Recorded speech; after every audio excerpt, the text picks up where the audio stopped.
Hey everyone, and welcome to I can't say new video. This video is pretty old. This is another salvage video I found that I did not edit yet. And as you can tell by the title, this is the Game On Expo 2022. I captured so much footage of this event and I did not use it. Now, usually when I go to events like this, like when I get on the plane, I usually fall asleep. But I was so excited this year. I brought my 3DS with me, get that street pass, and thanks to my buddy Elvis Roa, Andro Donuts Part 2 for the 3DS, so I got to try that out. This game is freaking fantastic. I thought this was going to be one of the last 3DS games to come out, but it looks like there's actually one more coming out, I believe from Limited Run, but we'll see. But anyways, had fun playing this one. Obviously, I couldn't show you guys me playing it because I'm holding the camera looking at it. But here is the event. We arrived here, and man, getting here Friday, there wasn't a lot of people here. So it was easy for me to pretty much take footage, which was nice. When we got to the event, this was the first stand I got to get footage from. And as you can see here, they had a lot of common stuff, but also some cool retro stuff as well. I was trying to get as much footage as I could, like, before the event got really popping, because it gets really packed from what I remember. And I'm glad I did, because it was insane. Almost immediately when we got there, I saw a booth that caught my eye, and this was Court's booth.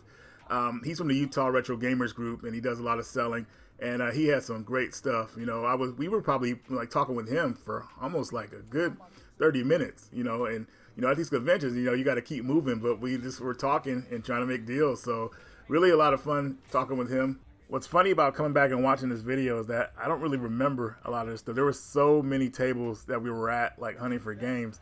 And we found a lot of stuff, man. Like, look at this TurboGrafx collection here. This is from the guy. He has a Facebook group called High End Gamers, and he was selling some sealed stuff, and he was spitting knowledge about sealed games and graded games, which I had no idea had gotten so popular at this point. I was like thrown back. Like, seriously, I never thought sealed collecting would be a thing, or graded at that. I actually have one. This ain't gonna last. I'd love to get that one. I know for a fact. Yeah, you ain't lying about that. Yeah. That's the cleanest baseball stars I've seen in a long time. Like my personal copy I got at home is not a whole lot better than that, if at all. I don't know why. We'll take it for that. All right, cool. I don't even think this one's. This is probably the one I kind of sold once or twice. Look at that mother.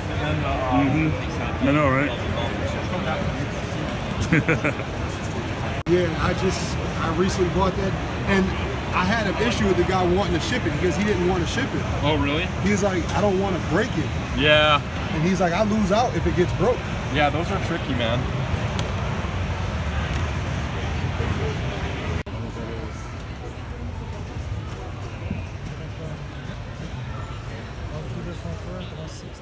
So for Friday, really, we didn't stay too long. I think we left the event probably around 3 or 4 o'clock to get something to eat. I think we ate at some kind of like Thai restaurant. I can't really remember. I have the footage, but it's acting kind of weird, so I can't really show it to you guys, unfortunately. But anyway, so Saturday was going to be the start of a really good day. Saturday morning arrived, and the hotel had an all-you-can-eat breakfast, and I was super happy about that. It's good to eat something like this because during these events, you get so excited sometimes that you forget to eat during the event, then you end up being drained. So this was obviously a good start for us. So I was looking at the menu here, and just to let you guys know, when I had my camera, it was pretty discreet with it. I hate seeing people film food, even though I'm doing it right now, but I made sure like I did it discreetly because I don't like people see me do this, and I usually don't do it, but this footage is for you guys, so that's why I did it. And after we ate, we were pretty much ready to start day 2 of the Game On Expo. Pretty excited because we knew this day was going to be pretty busy. We're on our way to the Phoenix Convention Center. We got the squad back there bunched up. Look at this, man. Joel is straddling Reggie's leg right now. I might be the only. I might be the only Mexican in this car, but we're all Mexicans today. Look at us, man. Okay. Oh man, we're gonna have some fun today, man. So Saturday, immediately when we walked in, we found Retro City Games had these bins, 2 for $1, which had a lot of crazy stuff in it. If you're an import fan, you be in heaven here. I think I spent around a good 20 minutes here just kind of looking through stuff and going through it on my phone as well to see what type of game it was, and also just talking with the owners, which was really nice. So Really busy here, not with the footage you're seeing here, but you can see what kind of stuff was in here. Definitely worth it for, for $1. They were just trying to give this stuff away almost. I saw his father and son hunting through the bins as well.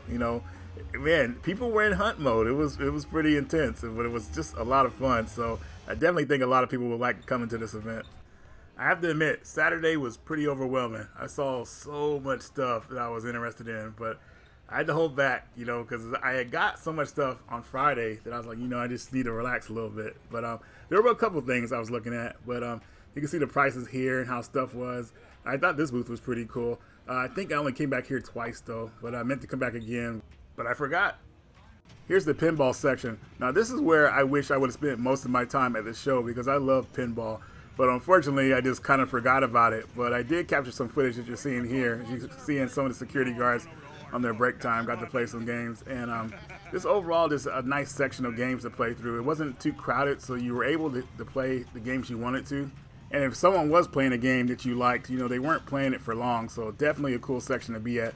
Also, all this pinball is reminding me of my pinball video I did. If you haven't seen that video, definitely check it out. I'd love to see some more comments in that video. This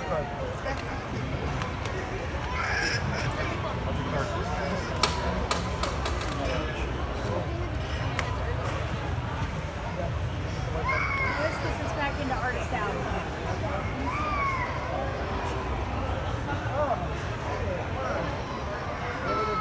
You're okay. You gotta connect it to now. Sometimes you have. Every single one of them. I always.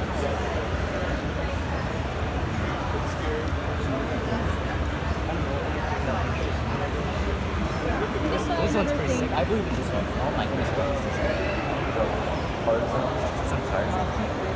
Double. I told my buddy, like I sell old shit, buy older shirts.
And here's the free play arcade. So you see that Marvel Superheroes arcade by 1UP. Someone actually threw that in there. They actually threw a couple 1UP arcades in here, I believe. So people were playing on those, having a good time. Man, how do you guys feel about the 1UP arcades? Well, sorry, arcade 1UP. I'm saying it the wrong way. But how do you guys feel about these machines? I feel like a lot of people are, they're losing their popularity. Maybe they were just a fad. I'm just glad I got my countercades when I did. But definitely, I want that Ninja Turtles one countercade, but I can't find it anywhere. But yeah, this is a cool section here. Now, when I come to these events and I see like stuff that I own, I'm so happy I knocked a lot of that stuff out of the way because stuff has gone up. Not too crazy in my opinion. It might be maybe crazy to somebody else, but I'm just happy I knocked it out before it got super popular or too expensive. But yeah, guys, definitely a lot of cool stuff at this booth as well. You're seeing a lot of cool stuff. Does anybody collect Super Nintendo anymore? I don't really hear people talking about it. Definitely N64, that's still popular. But I don't really hear people talk about Nintendo or Super Nintendo these days. Maybe those collectors have gotten the games they want already and it's lost its popularity. But who knows? I don't know. You guys let me know. Here was a nice booth. This one had some Game Boy games which drew my attention immediately. You guys see that Punisher for the Genesis. I don't really like that version of the Punisher, and that's why I'm glad I got my countercade with the original game on there. So Genesis copy was kind of felt rushed, but you know, some people may like it. I don't know. But this guy had a lot of good stuff, you know. And also, you see how he has the stuff locked up? Make sure you have your expensive stuff locked up because you don't want to deal with someone walking away with it. Oh snap! Remember Whatnot? I got to enter to win one of their prizes on their wheel here. Unfortunately, it didn't go where I wanted it to go, but still, it was kind of cool. I got to spin the wheel, win a prize. All right. So you just won a pack of Topps Nintendo cards. And this comes with the bubble gum inside, doesn't it? It does not. Do not eat anything you find in there. Yeah, I know, right? Right on, man. Could you imagine if somebody like won a bunch of those and like they jammed all that gum together and tried to eat it? Maybe that's some kind of viral video I haven't seen yet. But anyways, back to the show. I wish I went back here and got that Teddy Boy. I actually really wanted that game and I totally forgot about it. Now I'm looking at this video. But you see the Sega Power Base converter there. I think those are pretty, well, yeah, they're rare. They're pretty rare, I guess, you know, and a little bit expensive. One thing I liked about this seller is he had a sign that prices are negotiable. So that was really cool of him to have that out there. Shows a friendly face.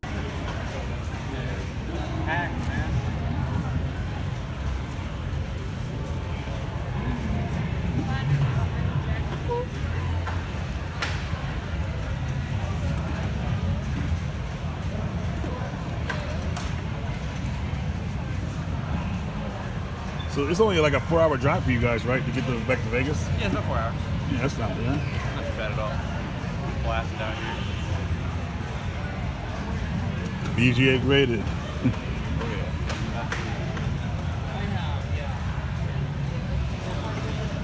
There's no cost. There's There's one for Sony Day for 150. Gotcha. Gotcha.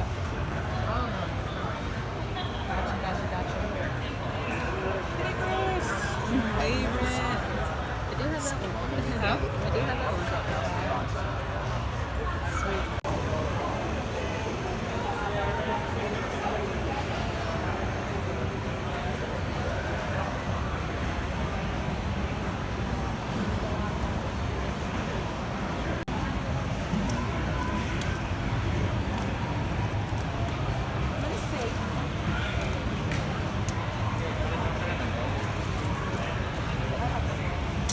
Really? Yeah.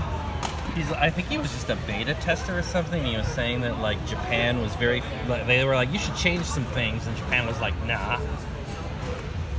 Something to that effect. He was a nice guy. Cool, man. Everybody's been nice all weekend. Right on, man. During the event, John was in a good mood and invited us to a baseball game. So we went to that during, I want to say, it was a little bit before evening, actually. I would say probably around 4, maybe 4 or 5 o'clock, I would say. We went to the baseball game and checked that out, which was nice. I haven't been to a baseball game in a long time. I think the last one I went to was back in 2009, and that was a Mariners game. And yes, they lost, but still it was a lot of fun. And maybe I should do more events like these, man. It was just really cool, relaxing, just cheering with the fans. After this, we were going to go back to the show, but things had kind of started to die down, and we were trying to catch up with Joel and have dinner with the Mortal Kombat team.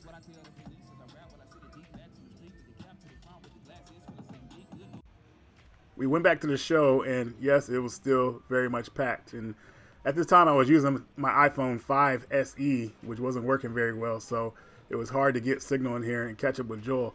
But luckily, we did, and we met him up at one of the restaurants here, which I'll show you in a bit. But took one last look around for this day. You know, I wanted to see if there's anything else I could find. But ultimately, I just left, and we just left, and then went to go meet up with Joel. To the convention center.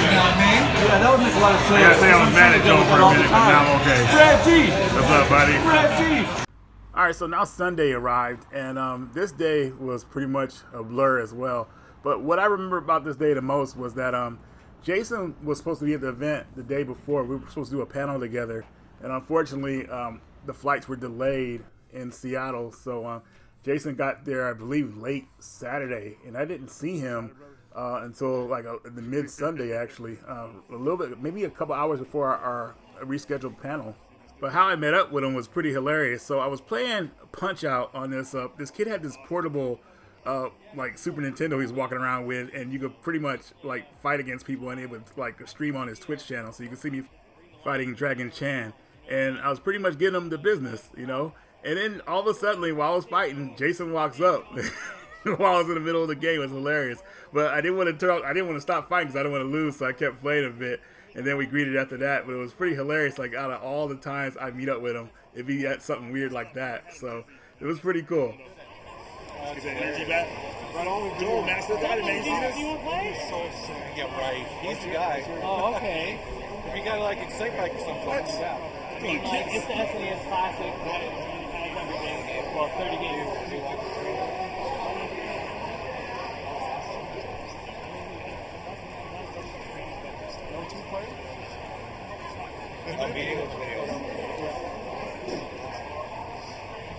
Reggie. Busy. See if I get him? Yeah. There you go. Oh, Jason. Well, he caught you. That's my voice? I know, right? I'm like, oh, like, what's up, buddy? You're all into it. I almost got this guy. Let's get him out of here. It's over. I won, dude. Look at that, man. I was just on the text. Oh, yeah. All right, guys, so I hope you enjoyed this portion of the video. I'm sorry that it took so long to get this video out. I wanted to have it out right after, but man, there was so much footage, and then it got all jumbled up, and just the video got lost. But I'm happy to bring it to you guys now. So now for the next portion of the video, obviously I'm going to show you my pickups that I got at this show, and then go from there. But like I said, guys, I will be doing another video like this pretty soon. I would say before the next Game on Expo, which is in March. So stay tuned for that. And now the part of the video you guys been waiting for, unless you skipped ahead, the pickups. Let's take a look. The King of Fighters 2000. So this was the last King of Fighters game they made before SNK, I believe, turned into SNK Playmore. I can't really remember, but this was kind of like the official last game they made before they kind of went that route, or what, maybe it was a Thomas Wave, I can't remember. But this game has one of my favorite bosses in the series, Clone Zero. I think he's one of the coolest bosses out there, you know. He's not the strongest, of course, but I would rank him in my top 5 of the best King of Fighters bosses, though he's not the toughest at all. But in saying that, don't take it easy on him, because if you mess up on him, man, he will come back on you. He's done it on me a couple of times, where I thought I was going to beat him with the first character I had. Nope. Came back, did some crazy stuff, and pretty much knocked me down to my last character. So definitely not a slouch, but definitely, you know, not too difficult. お楽しみはこれからよ。Round 2 fight!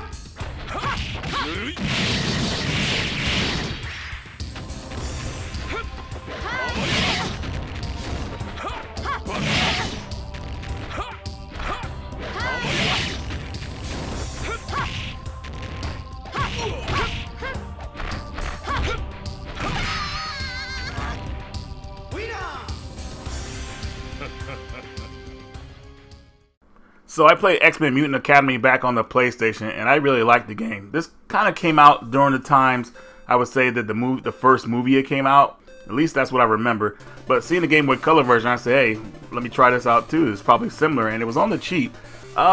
Pretty much, it does its best at trying to be a faithful fighting game. But obviously, you would go with the PlayStation 1 versions over this, but this is kind of cool to have. Let me know what you think about the X-Men Academy series. Here's the quest for Camelot. So when I first got my Game Boy Color back in the day, I think this is one of the first games I bought for the system because I felt like it was going to be like a Zelda game. And though it somewhat plays like a Zelda game, the graphics for it look kind of like, I don't know, man, just not easy on the eyes, you know. But I don't even want to say it's a good or bad game. You know, I will say that it's published by Titus. So if that or Titus or whatever that company's called, the people who brought Superman 64. So yeah, but I'm willing to give it a chance, just not right now. So I'll try it again later and see if I have a different opinion about it. But yeah, I remember I gave it up back in the day, and I didn't really give it a chance. Maybe now I'll do that. Here's Revenge of Shinobi for the Game Boy Advance. So I think this one is kind of different from the original game on the Genesis, where this one's more like an adventure game. I think you kind of you kind of do some exploring in this one. Not totally sure yet, and I'm not sure how this rates with the Shinobi fans because I don't hear a lot of people talking about this one. But I took interest in it, seeing it when, it was on the cheap at the show, so went ahead and picked it up. Pirates of the Caribbean, Dead Man's Curse. So I want to say I was a fan of the first, out of the first 3 Pirates of the Caribbean movie, I like the second and third one's the best. The first one didn't really care for. But yeah, anyways, going into the game. It's an adventure game. You travel the seas and just take on adventure. Not anything really impressive to say about this one. It is a decent game, but I'm not sure it's gonna really draw a lot of people to it. It was kind of just one of those cash grab type games. Here's Song of the Deep. Now, here's the game and the novel for it. I had no idea this existed. So I saw this at the show. I think the guy was selling it for $5. And I said, you know what? Let me go ahead and pick that up. So from what I remember about this game, I believe you play as a little girl who goes underwater, in the sea, looking for her missing father. I could be wrong about that, but I totally forgot the story in this one. Anyways, this was a famous game because it was like a GameStop exclusive when GameStop was trying to push exclusives. If you guys remember back in I want to say 2016, 17, somewhere around that time. I could be wrong. But they were pushing a lot of stuff, and they had all kind of products that they were trying to push around this game, and it was like crazy. But I don't know if it actually sold well because GameStop stopped doing that practice. But anyways, if you see it out here, it's a decent game. I think a lot of people should play it. I haven't heard too many complaints about it, but I'm looking forward into jumping back into this game. So yeah, if you guys have played this one, let me know your thoughts about it. Star Wars Episode 3, Revenge of the Sith. So I was happy to find this game at the show because a lot of people don't know this by looking at the cover, of course, but this is actually a beat-em-up game, a 2-player beat-em-up game at that. I always liked back in the day how companies would release these games on all the systems and portables, and the portable game was always different. This one is different enough. I mean, I feel like this is better than the console counterparts. But that's just my opinion because I actually really like this game. So I don't know if everybody will feel the same, but I think it's good enough for people to try over the console versions. Now here's the Coma series. Now mainly I want to focus on the Coma Part 2. Now if you haven't heard of these games, these are survival horror games where you pretty much play as students trying to find out, you're being stalked, I would say. And I'm mostly going to talk about the second one here because I have most of the footage from the second game here. But basically, you end up in some kind of alternate dimension where you're being stalked by a demonic version of your teacher and another character. Now, what's crazy about this game is that you're being stalked in real time. So, say you're in a room looking around for clues, you can actually hear footsteps outside. You have to hide just in case they come after you. So, it's very trippy. It's always very active. You have to stay on your toes. This game has jump scares as well. It got me a couple times because I'm hard to scare, but this game got me at some critical moments. It was pretty insane. So I would definitely say this is a survival horror game that a lot of people would like to play. I don't want to go too much into the story, but it is very well done. And this collection is awesome because you get both games. So the first game, it didn't pull me in as much as this one did. The second game really, I played it all the way to the end. Got the best ending, thankfully, because the other ending is not good at all. But definitely something worthwhile if you like survival horror games, guys. Hopefully some of you guys have played this game already. But if you haven't, definitely try this one out.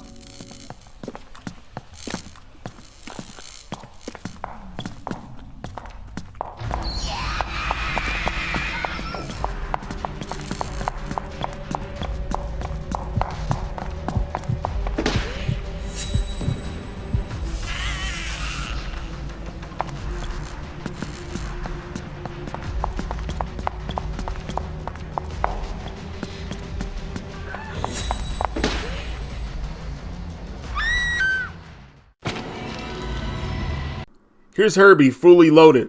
The only reason I got this game was because it was I think the guy charged me $3 for it, so I said, yeah, heck yeah, I'll take that. So as you can see, it's a racing game and it actually looks pretty decent for the Game Boy Advance. Very impressive, I would think. Now the game probably won't win any awards, but still pretty impressive. Advanced Destruction, Robot Wars. So I picked this up mainly because it was done by Crawfish Games and they're very good at doing ports of Game Boy Color and Game Boy Advance games, so I figured this was like their own title that kind of would stand out. And it's actually pretty cool if you like hard combat type stuff, you know, versus combat. I don't know what else to say about it besides that. You know, it's pretty simplistic, but graphically, you know, it's pretty cool on the Game Boy Advance, so it might be something that people want to check out.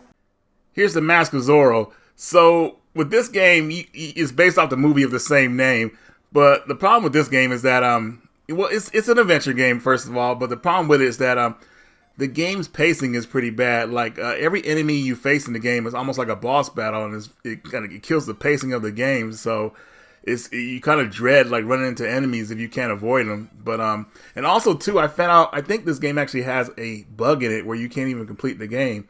Maybe somebody in the comments could let me know if they know about that. You know, it's very interesting. But not like I'm trying to beat this game or anything like that. But you know, playing it for a few minutes, you know, it was kind of fun, but I don't know if I could recommend it to anybody. So here's Planet of the Apes for the Game Boy Color. Now, the only reason I bought this game was because it was complete in box. You know, I didn't know if it was good or not. You know, I just felt like, hey, complete in box, hard to find. You know, well, not common at least. So I said, you know what, let me go ahead and give it a try. And I think the game's all right. I would say it's kind of like a simplistic, old school Prince of Persia game. If you ever played the old school Apple Prince of Persia games, you'll know what I'm talking about. So that's what this game is like. And yeah, that's all I can really say about it as of right now. I haven't really been playing it that much, but I played it enough to figure that out. But yeah, if you like what you're seeing here, maybe you'll want to pick it up, or maybe you'll want to look the other way. Here's Narnia on the Game Boy Advance. So this game actually came out on the GameCube, PS2, and I believe the Xbox. And I have like those versions of the game. They're actually really fun. Kind of reminds me of the Lord of the Rings games, if you ever played those. But this one's more like an isometric adventure game. And I do like it. I think it's fun. But the problem with this one is the sprites are kind of big, so it's hard to see what's coming around the corner when you fight some enemies. But still, it's still a fun game. But that's just a pet peeve of mine. I want to be able to see what's going on and not get overwhelmed. But if you like what you're seeing here and you've watched the movies or read the books, you might want to check this one out. Here's Pac-Man Pinball Advance. Now, I don't know if a lot of you guys know this, but I love pinball games, and I saw this, I said, you know what, this is a must-have. This is yet another impressive pinball game for me, and I'm glad I own it in my collection now. The only problem with this one, I think it doesn't have that many boards or tables you could play on, but the ones you do play on are pretty impressive. So if you like pinball games, I would say this one you might want to try it out.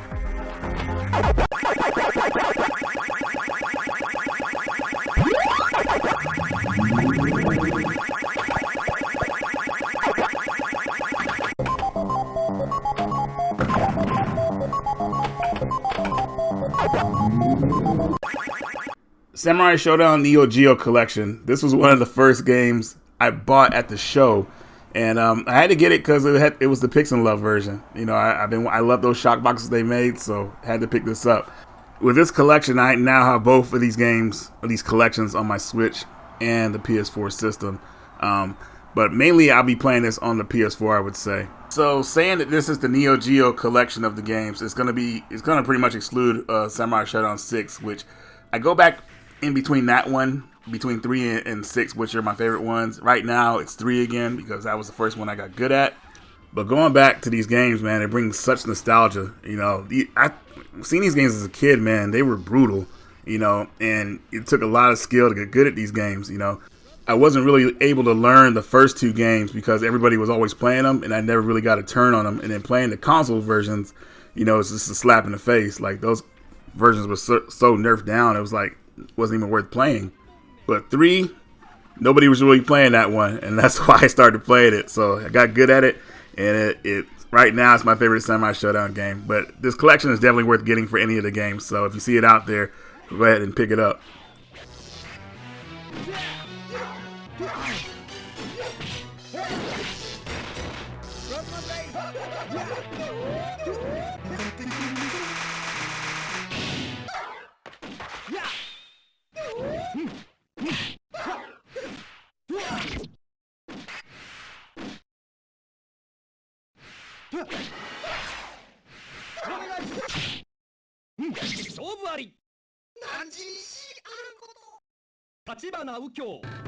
collection. All right, so next up is Cathedral.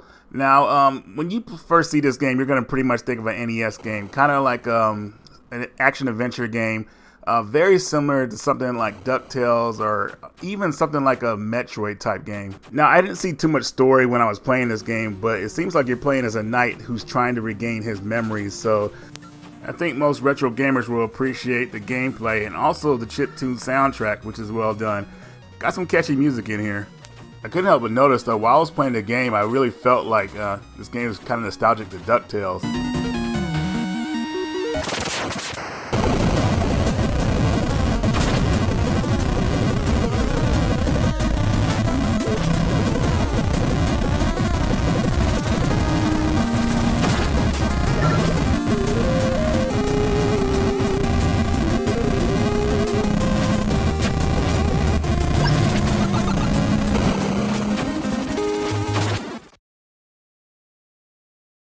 So I want to take a look at Mighty Fight Federation. Now, if you have not heard of this game, it is very similar. Well, it's a fighting game, first of all, and it's very similar to games like Power Stone. If you're a fan of Power Stone, man, you'll definitely love this game. I was pleasantly shocked at how good this game is. Now, you have around 16 characters to choose from, and I thought this was great, but I was kind of annoyed because the character I wanted to play as was locked. I was like, come on, man, but she's the last character released for the game, I believe, and if you played the Bloodstained series, you'll know who Miriam is.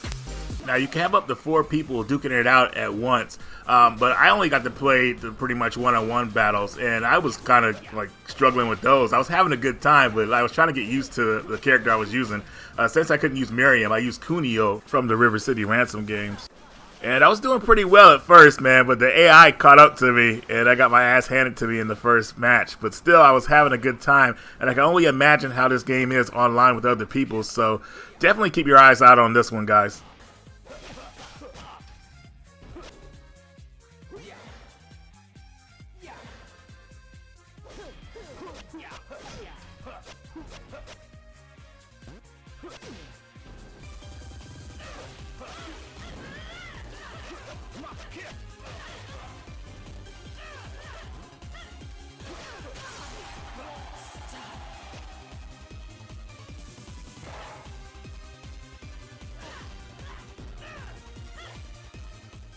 Alright, so next up is Phenotopia.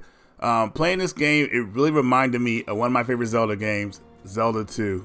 Zelda 2, I love that game, so I really felt this game was kind of nostalgic towards that one. Now, what I like about this game is that it's not afraid to start out a little bit slow. You wake up, you meet the townspeople, you grab a baseball bat, or a wooden stick, I think that's what it was, and you pretty much go out on your adventure. What's really standing out for this game for me so far is actually the music. The music is very relaxing, and it really fits the gameplay. I feel like a lot of retro players will feel right at home with this one, especially those from the 16-bit era. Also, too, the story's pretty compelling as well. I'll go over just a little bit of it. You know, there was some kind of war, and pretty much humans were living underground. And then towards the beginning of the game, they kind of migrated back to the Earth's surface, and you know that's where the game takes place. So I don't want to go too much more into the story, but it's definitely one of those stories I think will compel people to keep playing.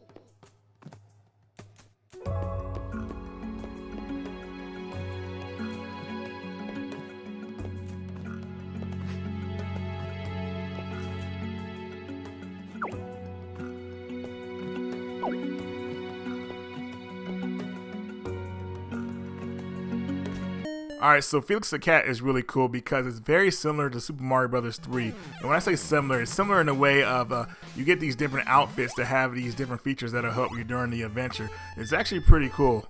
Now, the game is not on the level of Super Mario Bros. 3, but it's actually pretty fun. But the only thing I have against this game is that some of the levels can be pretty long sometimes, or at least when I was playing this game back in the day, and I was trying to beat it, you know, some of those levels were like long, man. I was like, what the heck is going on? They started to look like too much of the same stuff pretty much, so maybe that was it. But anyways, guys, Felix the Cat, definitely worth adding to your collection. I got this from a couple that was selling these unique signs for different systems. Now, this is a wooden sign, as you can see, and they have it like the PlayStation sign pinned to the board, which looks really good, so I'm definitely going to hang this up on my wall. But yeah, very happy to get this. This is very cool to get. I just got to figure out where I'm going to hang it up at. Here's Downwell. So I don't know why this game intrigued me at first, but I don't know. I think it was because it was so cheap that I picked it up, and it seemed like a simplistic type of old school type game. So pretty much you play as a character like going down these caverns and wells, is fighting stuff. Like it's kind of like a shooter in a way, but it's more of just like a, I don't know, like it's just arcadey type shooter, I guess you could say. I don't know what category you could really put this game in. You guys let me know in the comments, but it seems pretty interesting for a while. I'm not sure how long it will hold my attention, but I think it's pretty interesting. So you guys let me know what you think. Here's Angel Donuts Part 2. So I've talked about this game on my channel a couple times before, and this version was actually a gift from my buddy Elvis Roa. You guys saw me playing this on the air flight to Arizona, and I wanted to show you guys this game because I felt like this is a very unique version of the game. And what unfortunately I can't show you the bottom of the screen, which actually shows your pilot's controls moving around as you control the game. I thought that was really unique to this version, but I think most people will like to get the console versions unless you just really love the 3DS that much. But still, 3DS version is a unique port. I had a lot of fun playing it on the airplane, and definitely I think if you're a 3DS enthusiast, this is worth seeking out.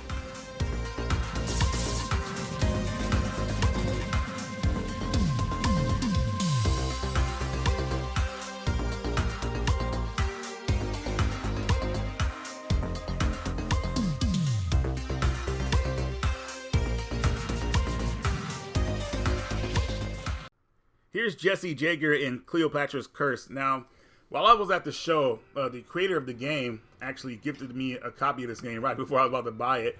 And we were talking about like some of his current projects and stuff he was looking for at the convention. Now, this game, as you can see, is for the Turbo CD. And also, they have a Genesis version as well. And I think they're still working on a Game Boy version. If you're into like games, like adventure games that kind of like similar to I don't want to say Castlevania because everybody always uses the reference, but just a decent adventure game that's very unique, I would say. You know, it's always impressive to get new games on older systems, especially ones that have a lot of work put into them. I'm not sure when my review will come out for this game, but I definitely wanted to put people on game just to know that it exists. So I'll leave a link in the description where you can find out more information about it.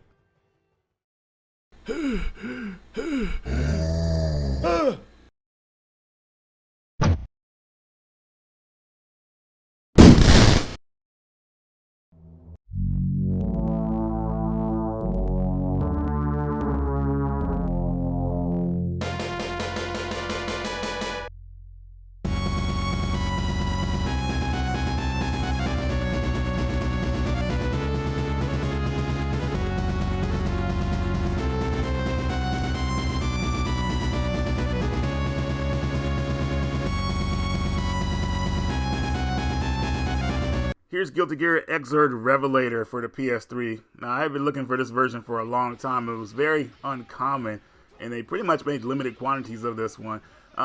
Guilty Gear really impressed me on the PS3, and of course on the PS4 as well. I had never seen an anime fighter like look this good before, and what they did, man, was just amazing. But I'm a Guilty Gear collector, so I'm always looking for any Guilty Gear I could pick up. So got this game. And now that I'm thinking about it, the PS3 and Xbox 360 are like the last games to actually like spin the disc to play. You know, they install a little bit, but they spinning the disc to play games is a thing of the past, and these were the last systems to do it. So, yeah, I don't know. I just thought I'd throw that in there.